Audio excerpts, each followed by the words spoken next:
Dando prosseguimento no nosso curso Eletrônica Prática.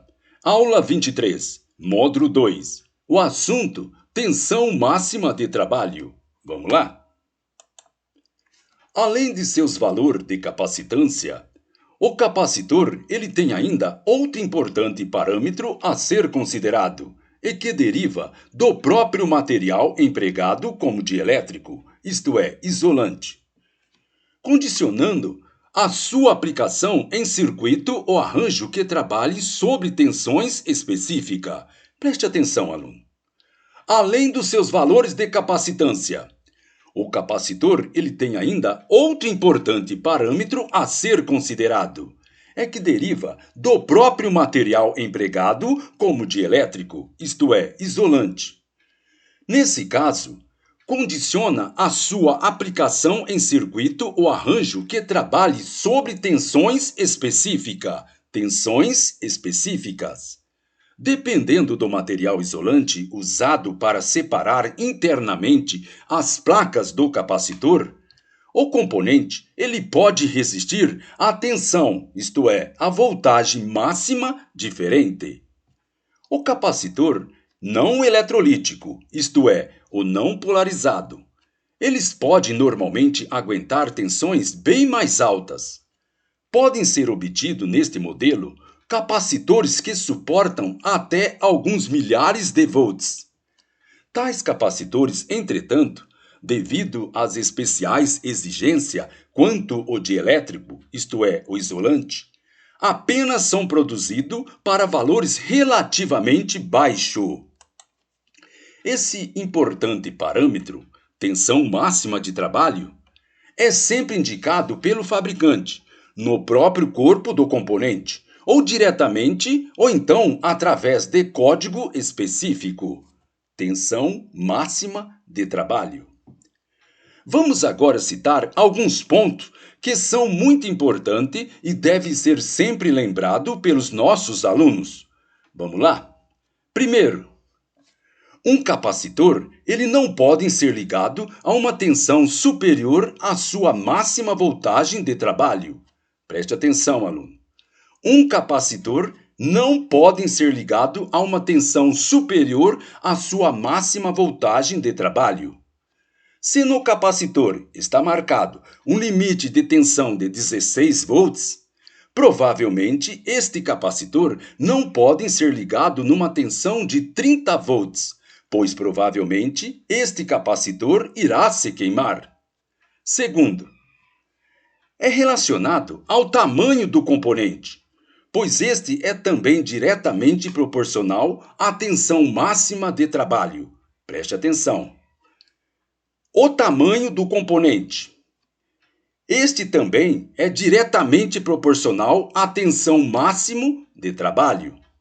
Por exemplo, dois capacitores de igual valor.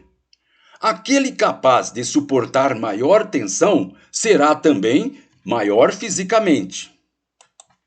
Terceiro, capacitores com tensões máxima de trabalho superior à voltagem presente no ponto onde serão ligados seus terminais, isto é, tensão de alimentação. Estes capacitores podem ser utilizados sem medo de modo geral. Preste atenção, aluno. Capacitores com tensão máxima de trabalho superior à voltagem presente no ponto onde serão ligados seus terminais, isto é, tensão de alimentação. Estes capacitores, eles podem ser utilizados sem medo, de modo geral. Exemplo: se determinado circuito precisar de um capacitor cujo valor da tensão é de 100 volts, podemos então substituir um componente para 250 volts sem problema.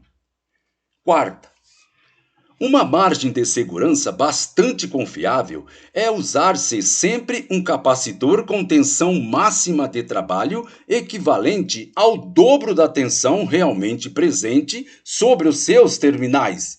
Preste atenção, aluno. Uma margem de segurança bastante confiável é usar sempre um capacitor com tensão máxima de trabalho equivalente ao dobro da tensão realmente presente sobre os seus terminais, isto é, a tensão de alimentação. Isso então garante que o capacitor irá funcionar sem problema. Quinto, quanto ao eletrolítico, como na verdade ele só se torna capacitores a partir do momento em que são submetidos a uma tensão, não é recomendável a utilização do capacitor para tensão muito maiores do que realmente está presente sobre os seus terminais. Preste atenção. Quanto ao eletrolítico, os capacitores eletrolíticos, capacitores com polaridade. Como na verdade eles só se tornam capacitores a partir do momento em que são submetidos a uma tensão, não é recomendável a utilização dos capacitores para tensão muito maior do que realmente está presente sobre os seus terminais. Como regra geral, podemos considerar qual é a tensão de trabalho real que não podem ser inferior a 10% da tensão marcada sobre a peça. Assim, num circuito onde a tensão real ela seja de 6 volts, isto é, tensão de alimentação, um capacitor eletrolítico para 63 ou mais provavelmente não funcionará corretamente. Os capacitores também têm a sua deficiência, gerada por dificuldades industriais praticamente intransponíveis. A principal deficiência dos capacitores é a chamada fuga de corrente. Fuga de corrente. Essa fuga ocorre devido ao fato de não haver um isolante perfeito e absoluto. Assim, por melhor que seja todo o dielétrico, permitirá uma certa passagem de corrente capaz de descarregar o capacitor, ainda que este esteja parado, isto é, sem ser energizado. Preste atenção. Essa fuga, ela ocorre devido ao fato de não haver um isolante perfeito e absoluto. Assim, por melhor que seja todo o dielétrico, que é o isolante, permitirá uma certa passagem de corrente capaz de descarregar o capacitor, ainda que ele esteja parado, isto é, sem ser energizado. Agora, nos componentes não eletrolítico, isto é, não polarizado. Normalmente, essa fuga é tão pequena que podem ser desprezada, para efeito prático na maioria das aplicações.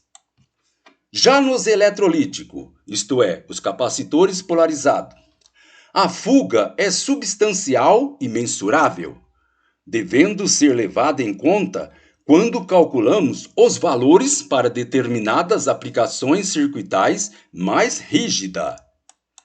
Muito bem, pessoal. Com isso terminamos esta nossa aula. Então, gente boa, até a próxima.